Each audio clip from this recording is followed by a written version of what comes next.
Brought to you by Agilus Diagnostics. Health test की बात आती है तो मैं भरोसा करता हूँ India largest diagnostics company Agilus Diagnostics. खुद को टेस्ट करते रहो। देखिए, छठ त्योहार से पहले लाखों की या बल्कि करोड़ों की संख्या के अंदर हमारे उत्तर प्रदेश और बिहार के लोग जो है वापस अपने गांव जाके छठ मनाते हैं और इसके लिए ट्रेनों की बहुत ज़रूरत होती है। ये हर साल का समस्या है कि केंद्र सरकार उपयुक्त इंतज़ाम जो है इन लोगों के लिए नहीं करती हैं। लोगों को अपने घर जाने के लिए ट्रेन नहीं मिलती है, रिजर्वेशन में दिक्कतें होती हैं, बहुत सारी समस्याएं। मुझे लगता है कि केंद्र सरकार को इस चीज़ के लिए जो है उपयुक्त कदम पहले एडवांस में उठाने चाहिए। आप लोग लगातार अटैक किया गया और क्या वो लोग मुझे मारना चाहते हैं, उन्होंने कहा कि अगर बीजेपी चाहती है कि अगर ऐसे ही लड़ना तो मेरे सामने आकर चुनाव लड़े।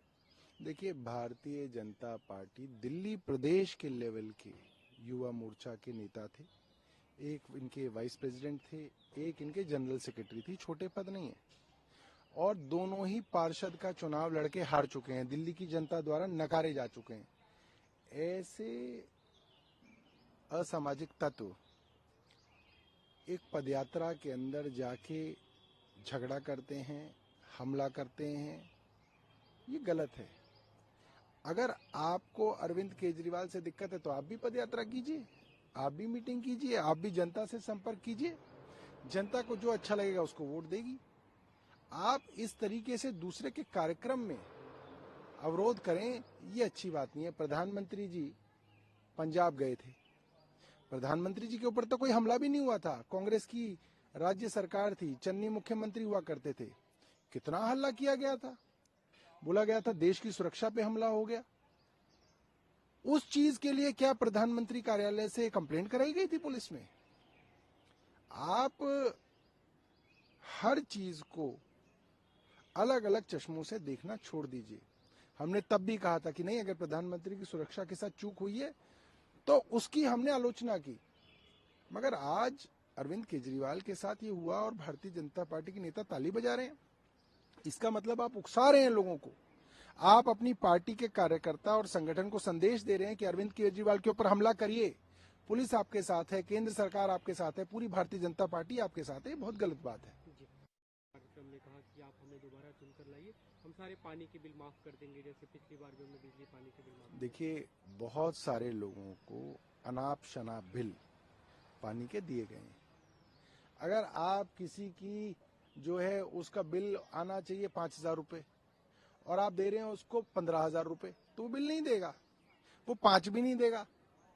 तो इस तरीके के जो अनाप शनाप बिल दिए गए हैं, इसके ऊपर कार्रवाई के आदेश कई बार मेरे द्वारा दिए गए जब मैं चेयरमैन हुआ करता था, और एक वन टाइम सेटलमेंट स्कीम बनाई गई जिसमें दोनों का फायदा है।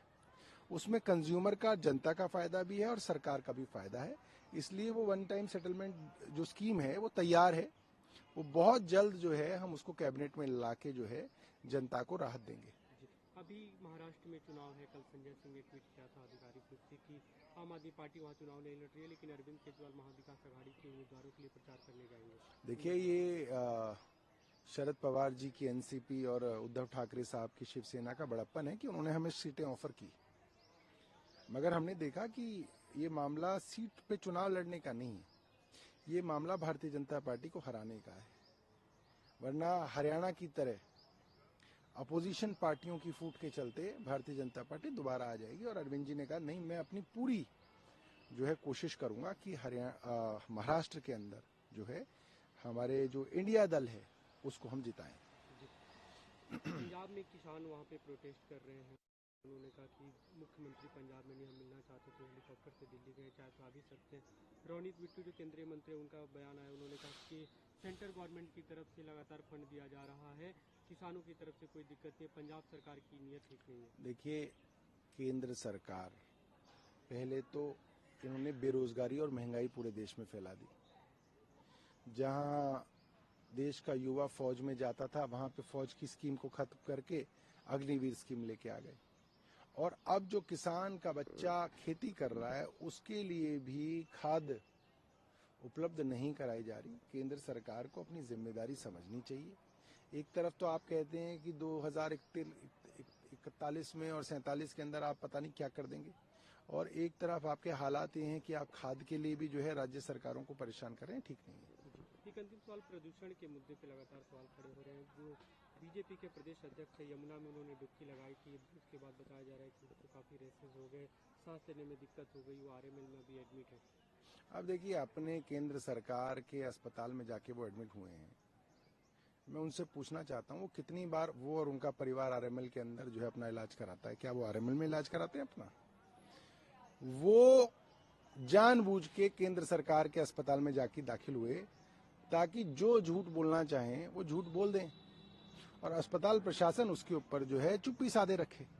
इस तरीके की हरकतों से उनका नॉन सीरियस जो नेचर है वो सामने आता है, और इस तरीके की हरकतों से मां गंगा ने उन्हें श्रापित किया है, क्योंकि मां गंगा का प्रदूषण उन्हें नहीं दिखा, जिसके ऊपर लाखों करोड़ रुपए केंद्र सरकार ने खर्च कर दिए, और पूरी की पूरी जो है पावर इनके पास है। उत्तर प्रदेश के अंदर इनकी सरकार है, केंद्र सरकार इनकी है, हरियाणा में इनकी सरकार है, केंद्र सरकार इनकी है, उत्तराखंड में इनकी सरकार है, केंद्र सरकार इनकी है, बिहार में इनकी सरकार है, केंद्र सरकार इनकी है। पूरा का पूरा गंगा का रूट इनके पास है, डबल इंजन की सरकार है, पर इनको वो नहीं दिख रहा है। इसलिए माँ गंगा के श्राप के कारण जो है इनके साथ ये हुआ है।